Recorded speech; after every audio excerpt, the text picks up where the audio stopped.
Hello everyone. First of all, the good news is that the UK points-based system that we've been covering in our channel, I've been explaining about it in detail, has gone live today as of 1st of December 2020. The application process is open in the Home Office website, the gov.uk websites. The application process is open and you can start to apply whether you're outside the UK or inside the UK. The application process gives you the option to apply from today onwards, and all of the links that talk about the tier 2 have now been updated to points-based system visa.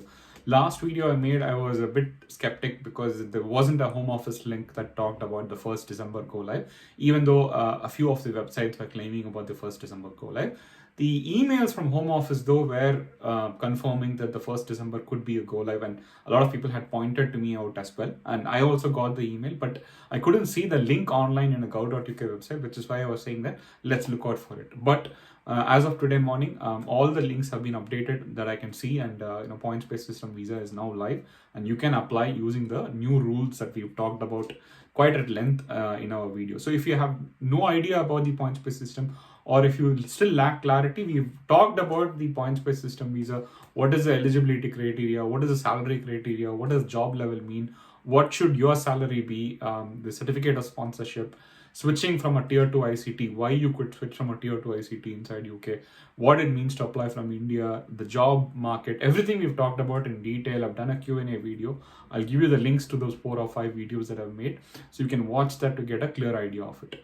Today, I will just take a quick look at the gov.uk websites and also about the certificate of sponsorship. Very importantly, about the certificate of sponsorship. So one point is, I had explained in my video how easier it is for an organization in UK to sponsor someone because of the removal of resident labour market test and all of the simplification that the points system has brought in. Like if I was an employer, when I was able to hire people, the restriction that I had for hiring someone or giving a sponsorship license to someone has all been removed pretty much now, and the process has been made simpler, which is what I explained in the previous video. And I encouraged people, not an investment advisor, but I just explained the home office document in simple language. And I encourage people to go and speak to their employers basically and explain to them. And a few people had given me feedback saying that their employers have actually realized after the discussion and agreed to sponsor either they are in tier 2 ICT or in dependent visa, but the employers have agreed to sponsor them because of the simplification of the process, which they have understood and explained after seeing some of my videos, which is the feedback that I got. I was very happy to hear that feedback.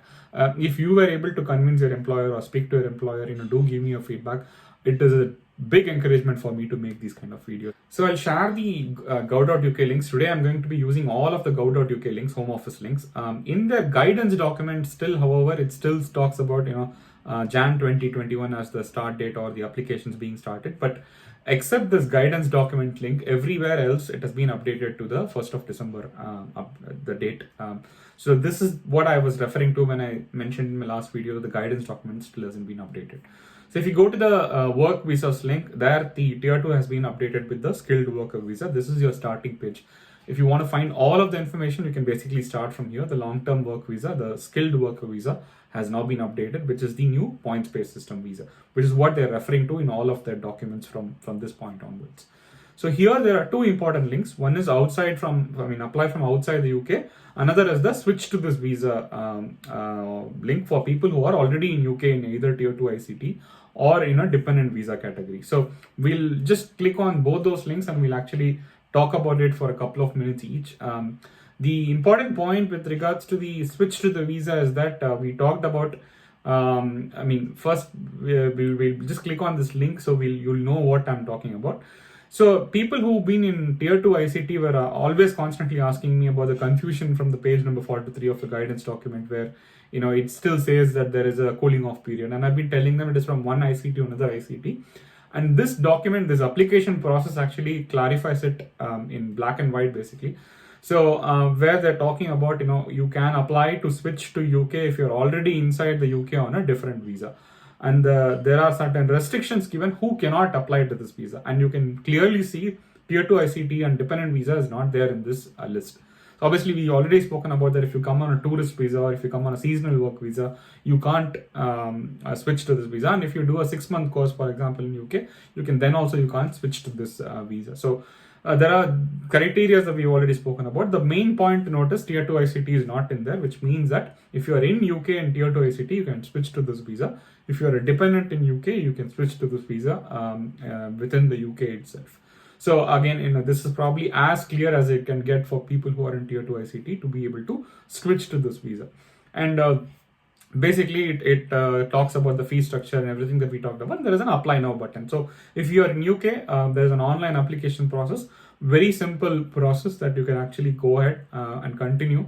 And people who have already done this process themselves will know that the UK application process is very, very straightforward. And we've already talked about the requirements. You need to have a job offer. You need to have a job offer from an approved UK employer who has a sponsorship license. We'll talk about it in the end of the video. Salary requirements, I've explained it with an Excel and calculation to say that how much your salary requirement should be, and an English language requirement. Again, English language requirement, you can either use the UK NARIC that we spoke about using your degree certificate, or you can write a test like IELTS or any approved test and prove your English language requirement. If you come in ICT, generally you wouldn't have proved your English language requirement. So switching from ICT to the new points-based system visa, you need to prove your English language requirement. So the application process, like I said, is very straightforward, and all the visa can be paid. All the visa fees can be paid online using the gov.uk websites.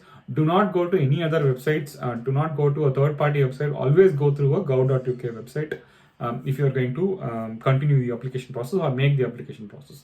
Again, from outside the UK, if you click on that apply from outside the UK link, it's very clear in terms of the requirements of the documents. Pretty much similar documents, except the fact that the main change is that you need to get your biometric done, which is your fingerprints and your iris scan done. So when you click on the apply now, the first thing they ask you is which country are you applying from. Like for example, if we say that we are from India for the skilled worker visa. So till yesterday this was tier 2, now it has been changed to the skilled worker visa. So if I say if I'm from India, the first question they're asking is, are you in a location where you're able to travel to a biometric location? Across the India, about 8 or 9 cities roughly, they have biometric locations. Like for example, in South India, you have Chennai, you have Hyderabad, Bangalore. These are all biometric location. Cochin, these are all biometric locations. Again, there are, if you're in different parts of India, for example, there are different enrollment locations. So if you click on it, you can actually see which location you can travel to, and you need to confirm that I'm able to travel to that particular location. Like New Delhi, Bombay, Kolkata, Pune, these are all locations that you can, if you are nearer to any one of these, you can say I can travel to these locations. Now, if you are unable to travel to these locations because of COVID restrictions or something like that, they've got other options also for you. But you can probably once the lockdown restrictions are lifted and you're able to travel, it's probably preferable if you can go straight to one of these locations. Each location has got different VFS services, and I actually explained about the VFS services in my tourist visa video. You can take a look at it, but it doesn't really matter whether you need to go for a higher package. It doesn't change your eligibility criteria. It just changes your processing time. So you can actually take a look at the VFS processes separately. But again, it's a very straightforward process. The application process is still online. The only thing you need to do is take a biometrics by going to one of those VFS centers in India if you're applying from India, because you've never done your biometrics from India. So one important thing that we need to talk about is the visa sponsorship. A lot of people keep mailing me every week. I'm not a immigration advisor, but people keep asking me like, I've got this offer, or I've got a possible offer, somebody is actually sending me a letter. The letter looks completely fake. It's got an Indian kind of stamp system and all of that, and it's not really a certificate of sponsorship. Again, I'll share this link where this is a home office link for certificate of sponsorship. If somebody gets a sponsorship license in UK, they also get something called a certificate of sponsorship. They could be like getting 5 certificates or 10 certificates, depending on the number of people they've set to the home office they're going to employ or they're going to sponsor license. The certificate of sponsorship will look something like this. They will have, if they have 10 certificate of sponsorship, individually, if they're giving you a job, they need to assign you one particular certificate of sponsorship with your details printed on it. Your name should be on it, your country, your place of birth, your personal details should be on it, your passport number should be on it, your address should be on it, everything should be on it, and it should have the UK visas and immigration in the top. If it doesn't come in the format, it is not a certificate of sponsorship. You can find this format in your gov.uk website. I'll give you the link for that as well. So that certificate of sponsorship, this is the template, and if it doesn't come in this certificate of sponsorship template, it's a fake certificate. A lot of people have different certificates. They just use a Word document, try and print something like that. Do not trust it.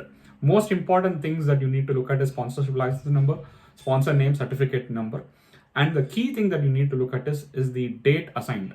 Like, it has a 3-month validity. If the employer is giving you a job offer and assigning the certificate to you with all of this detail, it has a 3-month validity, which means that if they are giving you the certificate of sponsorship today, 1st of December, it has till that 1st of March 2021, the 3-month validity, and after which point it expires. So make sure that you also understand the expiry date of your certificate of sponsorship.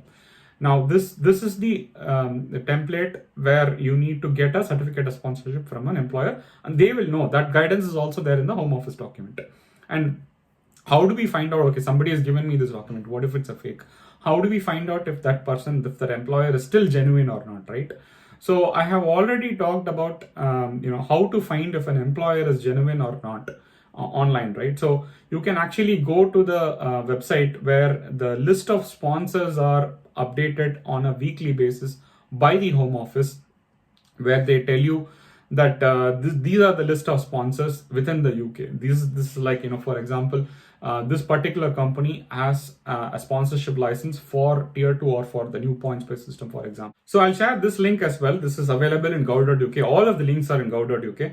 So you can go to this site where there is a list of tier 2 and tier 5, or all the work sponsors list, approved sponsor list, and it is updated on a weekly basis. For example, this document was updated today, 1st of December 2020, and you can see all of the names of the employers who have the sponsorship license and which tier they have the sponsorship license for, whether or not they have a points-based system. So this has been updated today morning, where it talks about these are the employers who have sponsorship license under the points-based system.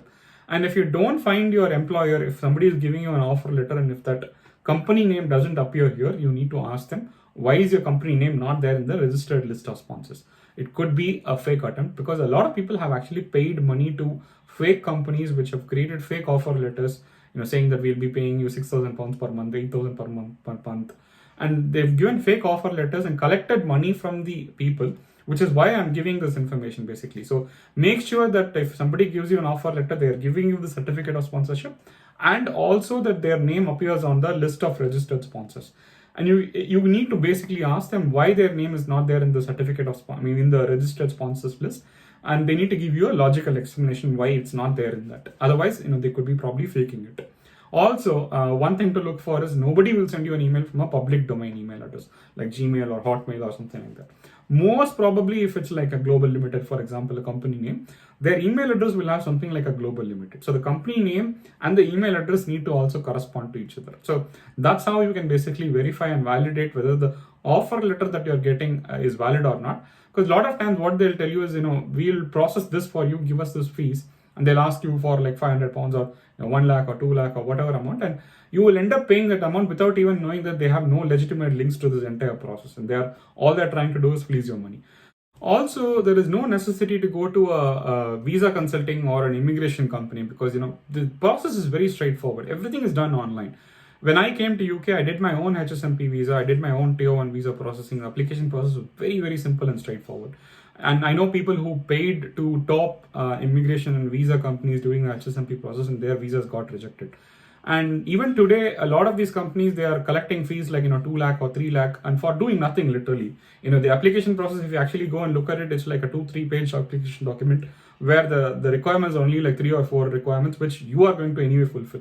These companies, these immigration visa consulting companies, the fees that they're charging you is not to help you find a job, is not to help you find a sponsor. It is basically to help you with the process. And the process is actually very simple and straightforward. So literally there is no requirement to actually go through one of these immigration or visa consultancies. Many of these companies spend millions of money, millions of rupees in advertising in India, and a lot of people actually use it. But I'm not saying it is wrong to use it, but it is unnecessary, is my opinion. Because when I did the processing, I know a lot of people who actually did it themselves found the process much more easier. Whereas if you went through an immigration or a visa consulting company, you end up sometimes paying a fees for no service at all, and your visa could be rejected actually. So that has also happened a lot, which is why I'm saying that there is no reason for you to use an immigration or a visa consulting company. The process is really straightforward, and already you're going to be paying a hefty fees for the home office if you're going to use the points based system visa to come to UK. So hopefully all of this information will be useful to you. Like I said, if you don't understand the points based system, I'll share the previous video links as well in my description. You can go and have a look at it and get more clarity on it. So hope this has helped someone. Until next time, thank you, bye.